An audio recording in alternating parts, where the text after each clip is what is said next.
So at least they have just one margin parameter. Eta is called margin parameter. But at the end of the day, they still have some parameter. This is eta. And you don't know how to deal with that because they are inflexible, because the same threshold or margin parameters, if you use local ranking method, are applied for all anchors. You use it for all of these beautiful anchors. So it's very inflexible. And that's our motivation to use something parameter free, which we call it.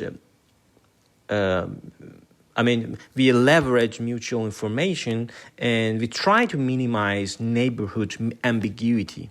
And what I mean by neighborhood ambiguity is that our proposal is that our suggestion is that we want to minimize neighborhood ambiguity. And we say phi induces neighborhood ambiguity if the mapped image of some xn in negative labels is close. So mapping of that is close to that of x hat than some positive labels.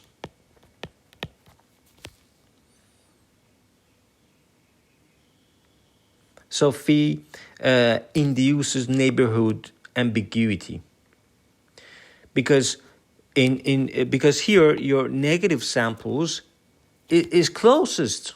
It is a neighbor of neighbor. It shouldn't be close to x hat, but it is closest. So it is neighborhood ambiguity.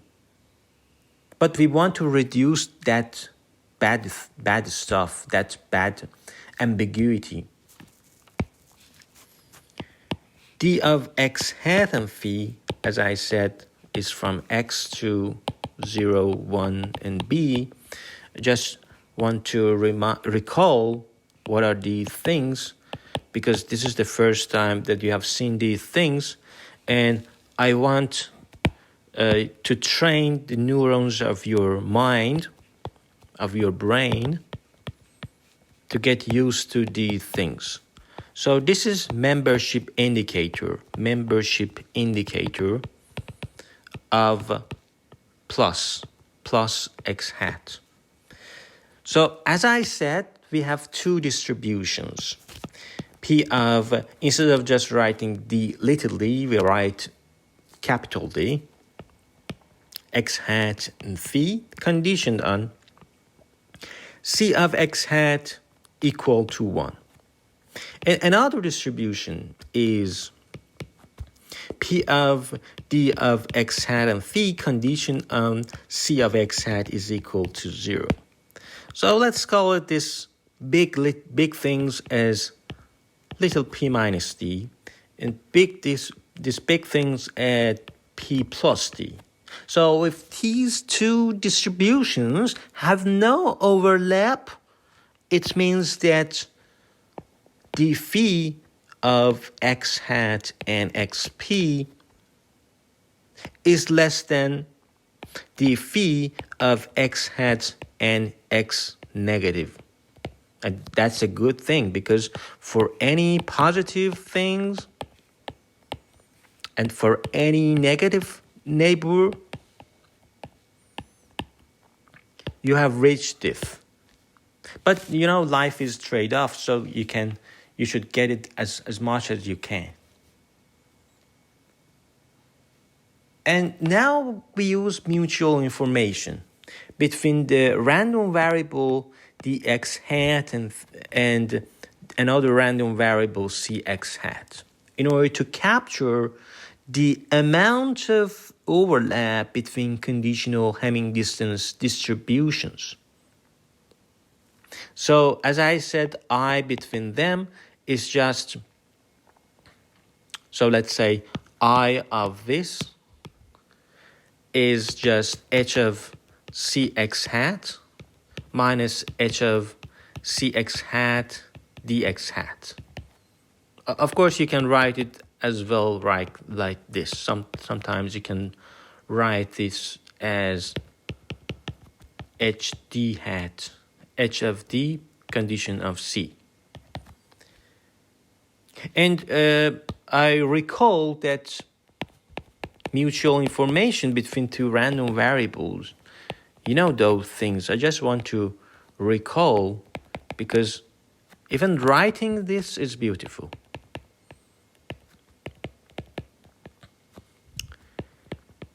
Log of pxy of x and y divided by p of x, p of y and y. For example, if px and p of x and y are independent, it means that this term becomes this term. So this term becomes 1. Log of 1 is 0. So you have attained your minimum mutual information. It means that these things are totally independent.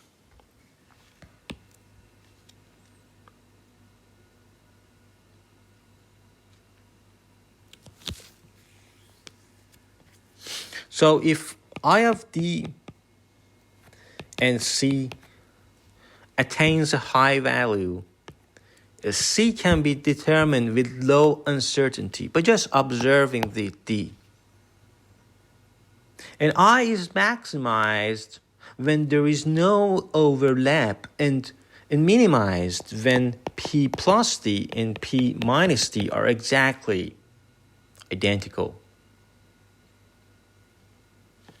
I just love it because it is parameter free, because IDC is just expectation of KL divergence between P of C condition on D and P of C.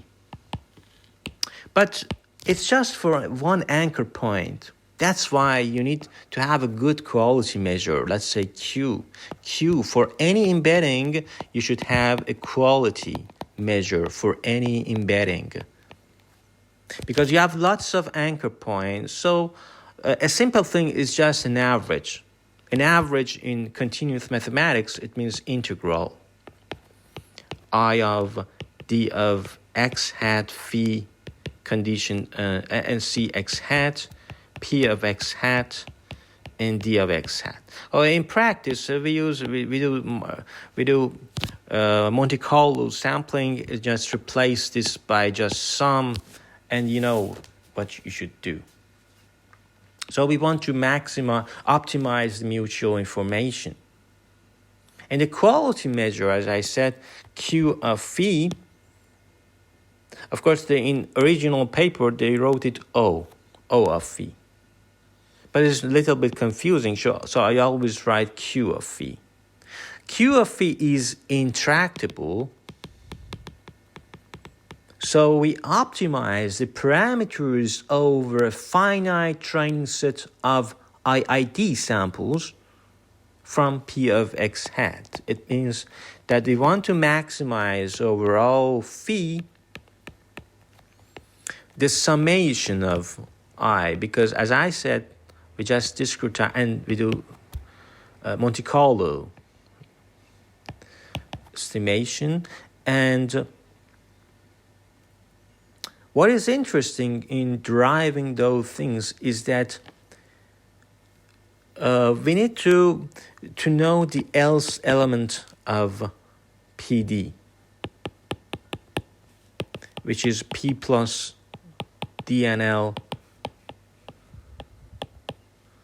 x hat summation over 1. So it's just an empirical measure, like empirical distributions. So d phi of x hat and x is equal to. So what we are doing is just we are making a histogram, and it's a good technique. We are making histogram.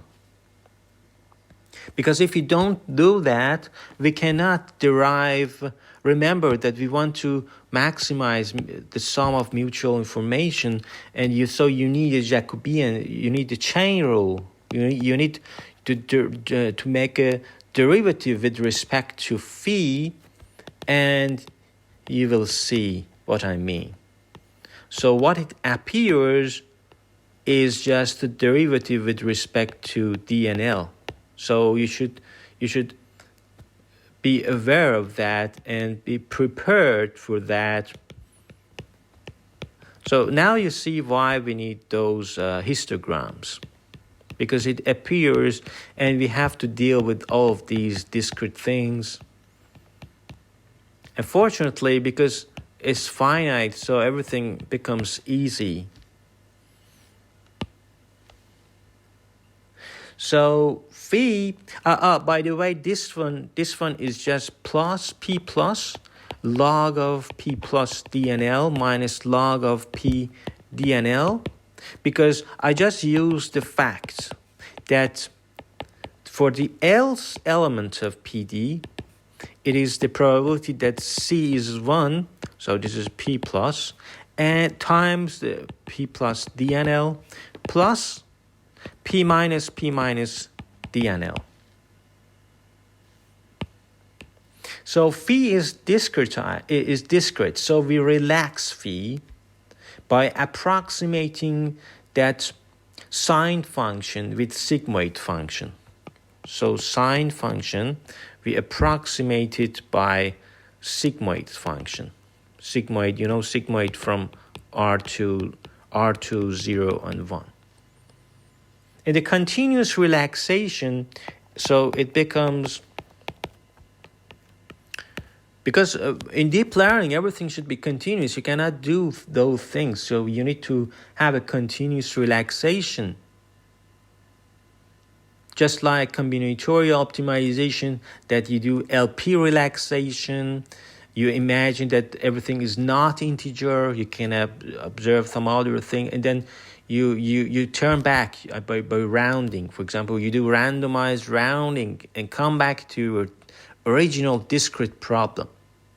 But here we don't even come back, because we do deep learning and we get result. We don't even need to do randomized, some kind of rounding mechanism to get back to the original discrete space, because at the end of the day, what matters for deep learning system or model is just we need to know the weights of that, weights and biases, and no other thing. That's why we don't do rounding here in deep learning. Phi 1 hat and phi hat b of x. So this one is just 2 sigma of gamma of fi of x and weights of your neural networks. And this is inside, if you just put -1, it's inside -1 and 1. So what is this gamma? This tuning parameter, it just controls steepness of sigmoid approximation. How can you because at the end of the day you should approximate this, so you can say, okay, this is a good approximation, and then no, this one is better, and finally you say, oh, this one is much greater, much better. So it all depends on, typically gamma is greater than equal to 1. And you know these sigmoid, you are a master of sigmoids in deep learning, so you know that. And also in all of these Jacobian calculations, you also need to d phi is also continuously relaxed to x hat and x, so it is relaxed as well. So everything is induced. All of these relaxation is induced to all of your variables. So we relax this. Now this made this to be relaxed as well. So we said chain of relaxations. that is propagated through all of the variables. And the binary indicator is replaced by a triangular kernel delta with slope parameter capital delta. So this is just the triangle kernel, and it is maximum of 0 and 1 minus d minus L over slope parameter. So this is the slope parameter. And the triangular approximation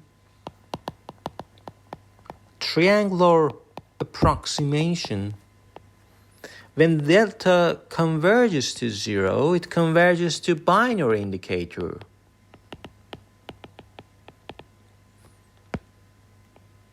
So it becomes the indicator of d phi of x hat and x equal to L. And finally, I just need to recall that P plus D and L is equal to 1 over the cardinality of this beautiful plus set for anchor point x hat,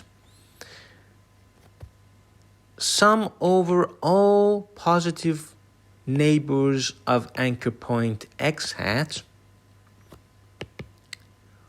1 of d phi x hat and x is equal to L.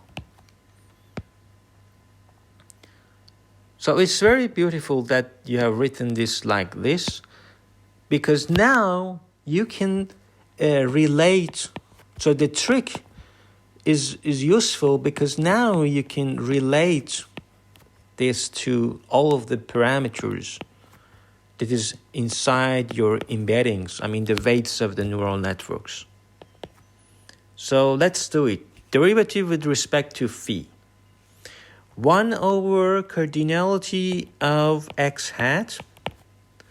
And then what we have? We have a triangular kernel for approximation. So there is no binary indicator. So this beautiful binary indicator is replaced by this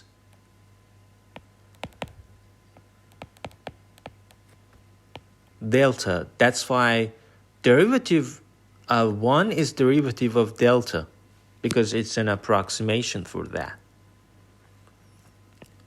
Of d x hat and x and L over x hat. So we need another chain rule. So this one, you can easily replace it with first derivative of that